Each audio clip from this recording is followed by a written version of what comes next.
এই ভিডিওটা শুধু একটা মুভি বা ক্যাফের গল্প নয়, এটা হয়তো আমাদের ইউনিভার্সিটি লাইফের শেষ দিকে সবচেয়ে সুন্দর স্মৃতিগুলোর মধ্যে একটা।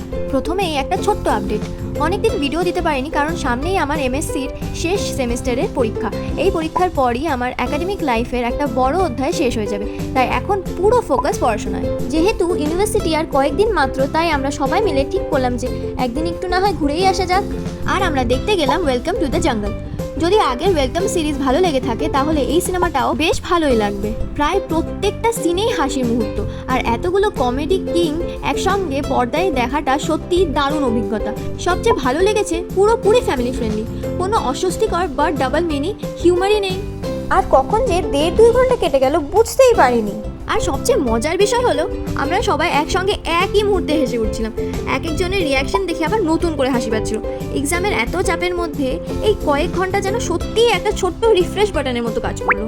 আর একটা জিনিস বুঝতে পারলাম যে মাঝে মাঝে এমন একটা ব্রেক নেওয়াও খুব ইম্পর্টেন্ট। আর যেহেতু এটা ফ্যামিলি ফ্রেন্ডলি, যেটা আমি আগেই বলেছিলাম, কোনো অস্বস্তিকর বা ডাবল মিনিং হিউমার নেই, তাই আমার দিক থেকে অবশ্যই সাজেস্ট করবো। তারপর মুভির শেষে গেলাম একটা ক্যাফেতে। প্রথম ক্যাফেতে খুব একটা ভালো লাগেনি, তাই বেশিক্ষণ না থেকে বেরিয়ে এলাম। কিন্তু দ্বিতীয় ক্যাফেতে একবার স্টাফ এবং ওনারের ব্যবহার এতটাই আন্তরিক ছিল যে মনে হচ্ছিল যেন একদম নিজের জায়গাতেই বসে আছি। ব্যাস, তারপর আর কি, রাতের ট্রেন ধরে বাড়ি ফিরলাম সঙ্গে অনেক স্মৃতি নিয়ে।